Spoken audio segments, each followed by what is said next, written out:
Good morning class 11th students. ये हम लोगों का जो अगला वीडियो हम बनाना चाह रहे हैं, इसमें स्पेक्ट्रम डिस्कस करेंगे। स्पेक्ट्रम डिस्कस होने से पहले आप लोगों को इतना ज़रूर ध्यान में रखना पड़ेगा कि स्पेक्ट्रम वर्ड बार बार हम लोगों के सामने आएगा, लेकिन ये स्पेशली है क्या चीज़, इसको थोड़ा देखा जाए। जैसा कि अभी हमें बोर मॉडल आगे डिस्कस करना है, लेकिन उसके पहले जो हम लोग लोअर क्लास में, स्पेशली 9th क्लास में जो कॉन्सेप्ट अपने पास है पहले से, किसी भी एटम के अंदर बीच में न्यूक्लियस है, अलग अलग एनर्जी सेल हैं। अब इसको आप KLMN या 1 2 3 4 आपको पता है, नाम आप देते हो। इलेक्ट्रॉन जिस पर्टिकुलर एनर्जी सेल के अकॉर्डिंग होगा, उसी सेल में इलेक्ट्रॉन का रोटेशन होगा, रिवॉल्विंग होगी। ये हम लोग बेसिक कॉन्सेप्ट जो पहले से जानते हैं। इसमें मैं इतना बताना चाह रहा हूँ कि अगर किसी भी एटम को अगर हम इलेक्ट्रॉन देंगे, इलेक्ट्रॉन स्पेशली ध्यान देना कि हमें यहाँ पर पार्टिकल नेचर के बेसिस पर मैं बात करनी, जो प्लांक क्वांटम थ्योरी में डिस्कस किया गया है। तो अगर एक फिक्स एनर्जी का बंडल पैकेट जब किसी एटम के ऊपर यहाँ पर आकर गिरेगा, तो इलेक्ट्रॉन क्या करेगा, उस पूरी एनर्जी को एब्जॉर्ब करेगा। और पूरी एनर्जी को एब्जॉर्ब करने के बाद इलेक्ट्रॉन चूँकि ज़्यादा एनर्जी का हो जाएगा, इसलिए एक्साइटेड होकर के लोअर एनर्जी स्टेट से हायर एनर्जी स्टेट में इसका मूवमेंट होगा। लेकिन हायर एनर्जी स्टेट में मूवमेंट तो हो जाएगा, लेकिन इसका मतलब ये नहीं कि यहाँ पर जा कर के फिक्स हो जाएगा और यहीं पर परमानेंट रहेगा, ऐसा नहीं है। एक ये टेम्परेरी ट्रांजिशन कंडीशन बनती है, और फिर वापस जब ये इस वाले पॉइंट से, यानी हायर एनर्जी स्टेट से अपने लोअर एनर्जी स्टेट वाले में जहाँ पर पहले था वहाँ या वापस जब आएगा, तो उस केस में जो रेडिएशन इसने लिया था वही रेडिएशन ये एमिट करेगा, सेम फ्रीक्वेंसी का रेडिएशन ये रिलीज़ करेगा। तो मेरे कहने का सिंपल मतलब क्या है कि इतना ज़रूर ध्यान में रखना है कि कभी भी कोई भी रेडिएशन या लाइट एनर्जी का पैकेट कुछ भी हम ले सकते हैं, अगर इस इलेक्ट्रॉन को मिलेगा तो वो इलेक्ट्रॉन लोअर एनर्जी स्टेट से हायर एनर्जी स्टेट में मूव कर जाएगा। और हायर एनर्जी स्टेट की जो कंडीशन है टेम्परेरी है, और फिर वापस वो अपने रियल पोजीशन पर आएगा और उस केस में एनर्जी का एमिशन करेगा। तो हमारे कहने का सिंपल मतलब स्पेशली यहाँ पर ये है कि आप लोगों को ध्यान देना है, हम लोगों को स्पेशली यहाँ ये ध्यान देना है कि ये जो सिचुएशन हमारे सामने है ये स्पेक्ट्रम से रिलेटेड है। इसमें एक वर्ड हम लोग बार बार एमिशन स्पेक्ट्रा की बात करेंगे, जो एलिमेंट के एक्साइटेड होने से मिलेगी, और एक वर्ड हम लोग यहाँ पर एमिशन के बाद एब्जॉर्प्शन स्पेक्ट्रम की बात करेंगे, जो इस एक्साइटेड होते समय अपने को मिलेगी। तो इतना सा ध्यान देना है। आप लोग को अगर इतनी सी बात समझ में आ गई तो स्पेक्ट्रम समझना अपने लिए इजी होगा। तो अब इसके आगे हम स्पेक्ट्रम की तरफ मूव करना चाहेंगे।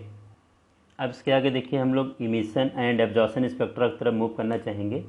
तो emission spectra is noticed when the radiation emitted from a source. ध्यान देना, रेडिएशन उसी सिचुएशन में इमिट होगा जब हमारा वो सोर्स या हमारा वो सैंपल एक्साइटेड होगा। और जब वो एक्साइटेड कब होगा, जब उसको एनर्जी मिलेगी। तो एनर्जी गेन करके जब हमारा सैंपल खूब एक्साइटेड हो जाएगा, चाहे वो कुछ भी हो, कोई भी हमारे पास एलिमेंट हो, एटम हो, कुछ भी हो, तो उस केस में क्या होगा कि जो रेडिएशन का इमिशन होगा, जो एनर्जी एमिट होगी, उसको हम लोग क्या करेंगे, प्रिज्म पर पास करेंगे। अब प्रिज्म पर जब हम पास करेंगे and then receive on the photographic plate, और वहाँ पर जो प्रिज्म पर पास करोगे तो आपको सबको पता है कि अलग अलग वेवलेंथ का जो वहाँ पर डेविएशन होगा प्रिज्म में, उसका लेवल, उसका एंगल अलग अलग आएगा। तो अपने को एक बैंड फोटोग्राफिक प्लेट पर मिलेगा, और उसी को हम लोग इमिशन स्पेक्ट्रा का नाम देंगे। अब इमिशन स्पेक्ट्रा के देखा जाए दो केस हैं, एक तो कॉन्टिन्यूस स्पेक्ट्रा और एक लाइन स्पेक्ट्रा। यहाँ पर ध्यान देना पड़ेगा आप लोगों को। जो हम लोग ये सनलाइट से स्पेक्ट्रा ऑब्टेन करते हैं, जैसे मान लो किसी वाइट लाइट को अगर हम एक प्रिज्म पर पास करेंगे, तो प्रिज्म में पास करेंगे तो आपको पता है वाइट लाइट में पूरे 7 कलर होते हैं, आप सबको इसको पहले से क्लियर है।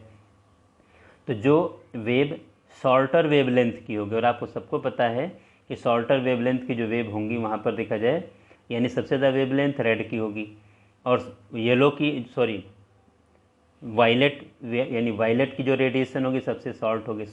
जो शॉर्टर वेवलेंथ होगी bend more than one with the longer wavelength. Since ordinary light, white light, ये क्या है देखा जाए, जितने भी हमारे पास विजिबल रेडिएशंस हैं विजिबल रेंज में, वह सब अवेलेबल होते हैं। तो a ray of white light is spread into a series of coloured band. जैसा कि आप लोगों को पता है कि रेनबो में और इन सब में हमें वो कलर दिखता है। तो इसी को हम लोग देखा जाए स्पेशली नाम देते हैं, यानी ये कॉन्टिन्यूस स्पेक्ट्रा। कॉन्टिन्यूस इसलिए हम लोग बोल्ड यूज़ करते हैं क्योंकि यहाँ पर कोई प्रॉपर बाउंड्री नहीं रहती है कि येलो ग्रीन येलो सब एक दूसरे से अलग हों, एक दूसरे में मिक्स रहते हैं। इसलिए हम इनको कॉन्टिन्यूस वर्ड यूज़ करते हैं क्योंकि यहाँ पर कोई प्रॉपर हमारे पास बाउंड्री नहीं है। इसके आगे मैं बढ़ना चाहूँगा। अब यहाँ पर देखिए हम लोग स्टेटमेंट में क्या ले रहे हैं, the light of red colour which has longest wavelength is deviated the least, while the violet light which has shortest wavelength is deviated the most. Such spectrum is called continuous spectrum because violet merge into blue, blue into green and so on. तो इसलिए continuous word आप use करोगे और जो white light से यानी sun light से या किसी नॉर्मल लाइट से ऑर्डिनरी लाइट से अपने को जो स्पेक्ट्रम मिलेगा, जो कलर्ड बैंड मिलेगा, जो रेनबो कलर और इन सब में दिखता है, उसको हम कॉन्टिन्यूस वर्ड इसलिए नाम दे रहे हैं क्योंकि एक दूसरे में एक दूसरा कलर मर्ज है, कोई प्रॉपर बाउंड्री वहाँ पर अवेलेबल नहीं है। इसके आगे देखो हम बढ़ना चाहेंगे। लाइन स्पेक्ट्रा जो स्पेशली किसी भी पर्टिकुलर एटम से या मेटल से अपने को मिलता है, इसमें क्या है, line spectra is noticed when the vapour of some volatile substance are allowed to fall on the flame of a Bunsen burner and then analyse with the help of spectroscope. जैसे मान लीजिए कोई भी अगर हम सब्सटेंस बंसन बर्नर पर heat करेंगे तो वो सैंपल क्या होगा कि एनर्जी एब्जॉर्ब करते, मतलब कह सकते हो फिर उसी पॉइंट पर आएंगे कि पैकेट में ग्रुप में एनर्जी एब्जॉर्ब करते करते उसका इलेक्ट्रॉन एक्साइटेड हो जाएगा और लोअर एनर्जी स्टेट से हायर एनर्जी स्टेट में उसका मूवमेंट होगा। अब जब हायर एनर्जी स्टेट में जाएगा तो पर्टिकुलर चूँकि फ्रीक्वेंसी उसने लिया था, तो जब वापस आएगा चूँकि वहाँ पर जाकर के हायर एनर्जी स्टेट वाली कंडीशन तो परमानेंट है नहीं, वो एक टेम्परेरी सिचुएशन है, तो वापस जब आएगा तो वही जो रेडिएशन उसने एब्जॉर्ब किया था वही वह एमिट करेगा। तो some specific coloured line appear on the photographic plate which are different for different substance. ऐसा नहीं है कि हर सब्सटेंस के लिए वैल्यू एक जैसी है, क्योंकि सबका इलेक्ट्रॉन जो न्यूक्लियस से बाइंड है एक जैसा नहीं है, किसी का स्ट्रॉन्ग बाइंड है, किसी का वीक बाइंड है, तो उसी के इक्विवेलेंट वो एनर्जी एब्जॉर्ब करेगा और उसी के इक्विवेलेंट देखा जाए अगले सेल में अगले लेवल में वो जाएगा। तो कहने का मेरा मतलब क्या है कि इसीलिए हम लोग क्या करते हैं, these are therefore regarded as the fingerprint of the element and help their identification. यानी इस सिचुएशन को हम लोग उस पर्टिकुलर एलिमेंट के फिंगरप्रिंट के नाम से जानते हैं, क्योंकि हर आपको पता है जितने भी पूरे वर्ल्ड में ह्यूमन बींग्स हैं, लोग हैं, सबके फिंगरप्रिंट अलग अलग हैं। फिंगरप्रिंट से काफ़ी कुछ हम लोग आइडेंटिफाई भी करते हैं। देखा जाए आप कह सकते हो कि जो क्रिमिनल्स हैं या डिस्प्यूटेड केसेस हैं या जो इस तरह के टेररिस्ट हैं, फिंगरप्रिंट से इनको आइडेंटिफाई किया जाता है। ऐसे ही एलिमेंट में अगर कभी किसी को प्रॉब्लम हो जाए, कहीं कोई कन्फ्यूज़न हो जाए कि ये पर्टिकुलर एलिमेंट है या नहीं है, तो उसके हम लोग क्या करेंगे, लाइन स्पेक्ट्रा को ऑब्जर्व करेंगे स्पेक्ट्रोस्कोप से, उससे उसकी पर्टिकुलर लाइन अगर वो जो आनी चाहिए वो आ रही है तो मतलब वो पर्टिकुलर एलिमेंट है, अदरवाइज़ नहीं है। इसलिए देखा जाए and help in their identification. तो जो दोनों हमारे पास सिचुएशन आई हैं इसको हम लोग लाइन स्पेक्ट्रा का नाम दे देंगे। इसके आगे देखा जाए हम एब्जॉर्प्शन स्पेक्ट्रा की तरफ बढ़ना चाहेंगे। अब ये सिचुएशन क्या आती है, अभी हम लोग इसको ग्राफ से भी डायग्राम से भी मैं समझाना चाहूँगा, जो स्पेशली सब बुक में और अनवर्ड्स में बना हुआ है। व्हेन सनलाइट और white light is pass through a vapour of substance, मतलब कोई भी नॉर्मल सब्सटेंस की वेपर है उस पर हमने सनलाइट या वाइट लाइट पास कर दिया, and the emitted light is then allowed to strike on a prism, और उस वेपर पर हमने उस सनलाइट को या वाइट लाइट को पास कर दिया। तो अब अगला स्टेप क्या हो रहा है कि अब उस रेडिएशन की कुछ पर्टिकुलर फ्रीक्वेंसी वो जो वेपर के अंदर जो सब्सटेंस होंगे वो इलेक्ट्रॉन को एक्साइटेड होने में यूज़ कर लेंगे, बाकी जो रेडिएशन बच जाएगा and transmitted light is then allowed to strike a prism. जो बाकी रेडिएशन जो कह सकते हो कि इलेक्ट्रॉन को एक्साइटेड होने में यूज़ नहीं हुआ, वो जो वापस आ रहा है उसको हम लोग प्रिज्म पर पास करेंगे। अब इसमें देखो dark line appear in the spectrum, spectrum में जहाँ डार्क लाइन अपीयर हो रही है इसका मतलब क्या है कि वो पर्टिकुलर फ्रीक्वेंसी या पर्टिकुलर रेडिएशन उस सब्सटेंस ने या उस पर्टिकुलर एटम ने इलेक्ट्रॉन को एक्साइटेड करने में यूज़ कर लिया।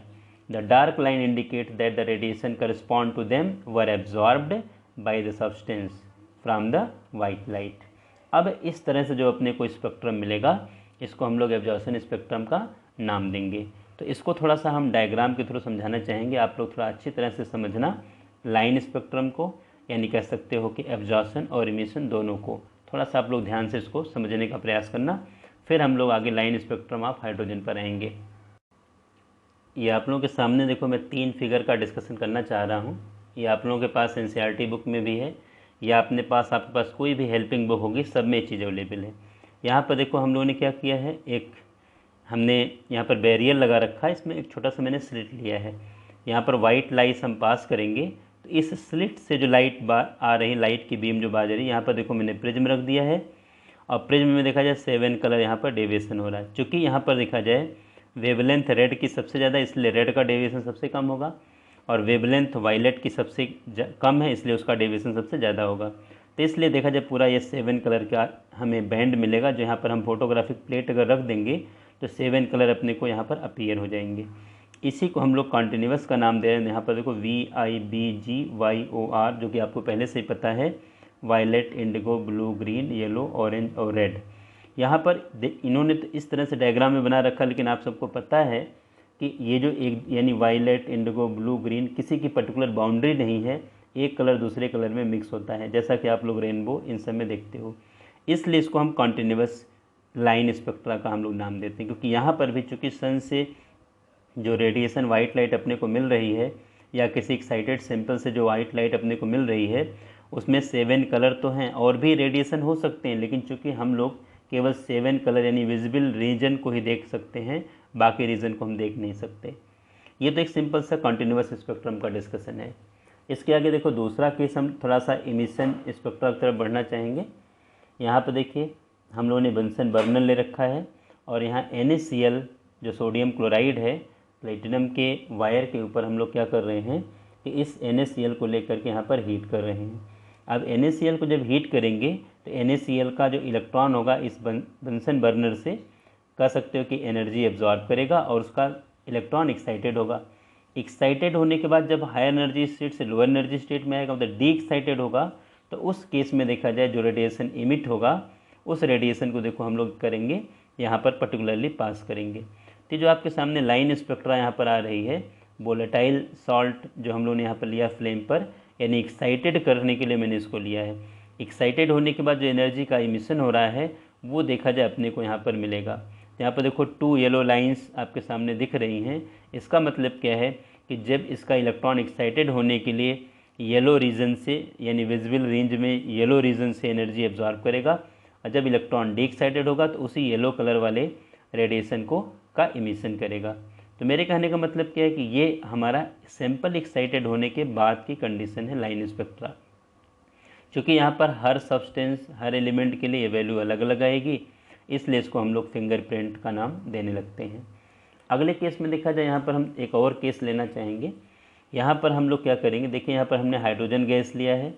अब हाइड्रोजन गैस यहाँ पर देखा जाए, इस वाले केस में यहाँ पर मैं हाइड्रोजन गैस को ले रहा हूँ, और हाइड्रोजन गैस को यहाँ पर देखो इलेक्ट्रोड लगा करके एक्साइटेड किया गया है, और एक्साइटेड करने के बाद जो हाइड्रोजन गैस एक्साइटेड होकर के रेडिएशन इमिट करेगी, उसको हम प्रिज्म पर पास करेंगे, और यहाँ पर फोटोग्राफिक प्लेट पर उसको स्पेक्ट्रोस्कोप की हेल्प से चेक करेंगे। तो यहाँ पर भी चूँकि हमारा हाइड्रोजन गैस देखो एक्साइटेड हो रहा है, एक्साइटेड होने के बाद रेडिएशन का इमिशन हो रहा है, इसलिए ये भी देखा जाए स्पेशली हाइड्रोजन गैस का इमिशन स्पेक्ट्रा अपने को मिल रहा है।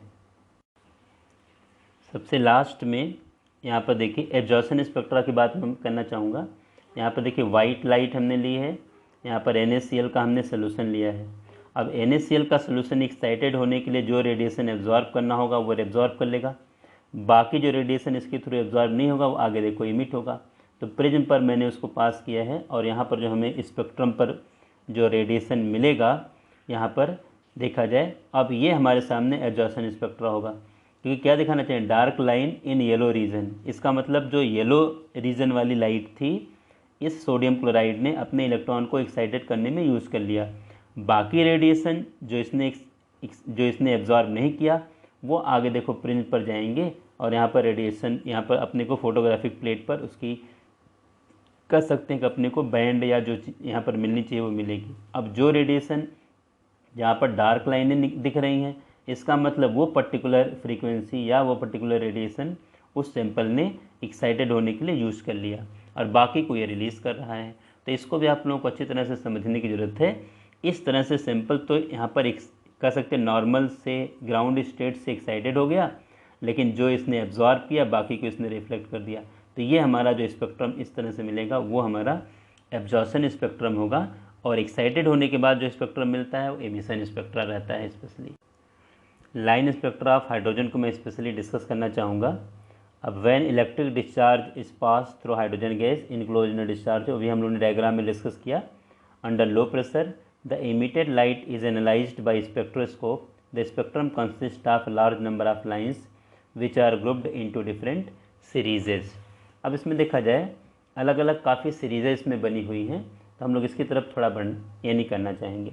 जो these series appear in different region of light and are named after their discoverer. जैसे देखा जाए इसमें सबसे पहली सीरीज़ जो है ये लाइमन सीरीज़, अभी मैं बता रहा हूँ कि सीरीज़ है क्या।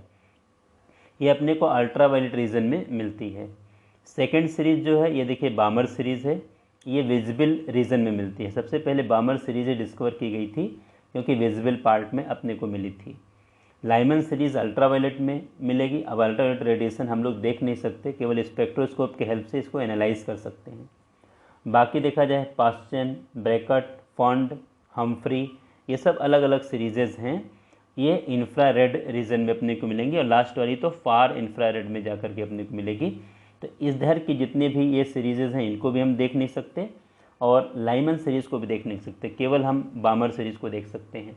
अपने एनसीईआरटी में बामर सीरीज़ को देखा जाए इन्होंने कलर्ड लाइनों से दिखा रखा है, यानी विजिबल रीजन के कलर के थ्रू दिखाया है।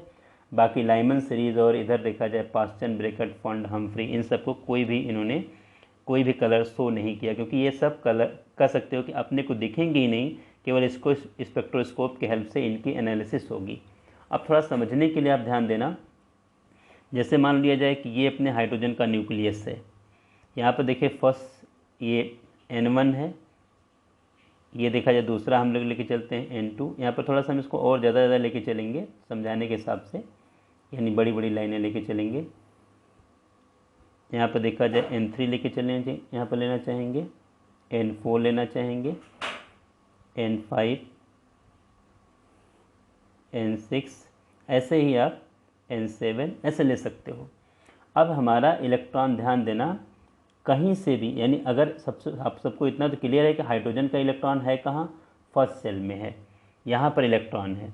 और जब इसको रेडिएशन दिया जाएगा या हाइड्रोजन के सैंपल को एक्साइटेड किया जाएगा तो ये इलेक्ट्रॉन देखो एक्साइटेड होकर के किसी भी पर्टिकुलर सेल में जा सकता है, डिपेंड करेगा उसने कितना रेडिएशन लिया है, कितने पर्टिकुलर फ्रीक्वेंसी की उसने लिया है।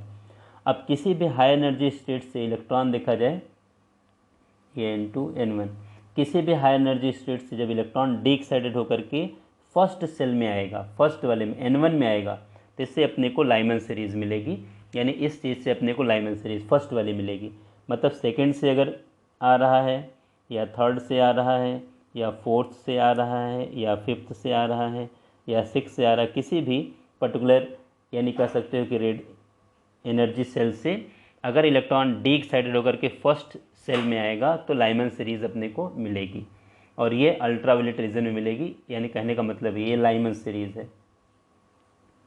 ऐसे ही कहीं से भी इलेक्ट्रॉन डी एक्साइटेड होकर सेकेंड में आएगा, अगर सपोज करो ये देखो थर्ड से आ रहा है, फोर्थ से आ रहा है, फिफ्थ से आ रहा है, सिक्स से भी ले सकते हैं, सेवन से ले सकते हैं। तो अब ये अपने को देखा जाए बामर सीरीज़ यहाँ पर अपने को मिलेगी। इस वाले केस में बामर सीरीज़ मिलेगी अपने को। कहीं से किसी पर्टिकुलर हाई एनर्जी स्टेट से अगर इलेक्ट्रॉन डी एक्साइटेड होकर थर्ड सेल में आ रहा है, फोर्थ से आ रहा है, देखो फिफ्थ से आ रहा है, सिक्स से आ रहा है, सेवन से आ रहा है, तो लाइमन बामर के बाद देखा जाए पास्चन सीरीज़ अपने को मिलेगी। अगर कहीं से हायर एनर्जी स्टेट से अगर फोर्थ सेल में डी एक्साइटेड होकर के आ रहा है, तो इस केस में देखा जाए अपने को बामर के बाद यानी लाइमन, बामर, पास्चन, ब्रैकेट, अपने को ब्रैकेट सीरीज़ मिलेगी। इसके बाद फिफ्थ में अगर आ रहा देखा जाए तो अपने को फंड सीरीज़ मिलेगी, और अगर सिक्स में ट्रांजिशन हो रहा है इससे हाई एनर्जी स्टेट अपने को हम्फ्री सीरीज़ मिलेगी। तो इस तरह से देखा जाए बुक में इसका इन्होंने पर्टिकुलर डायग्राम के थ्रू दिखा भी रखा है, और आप लोग भी इसको अच्छी तरह से समझना।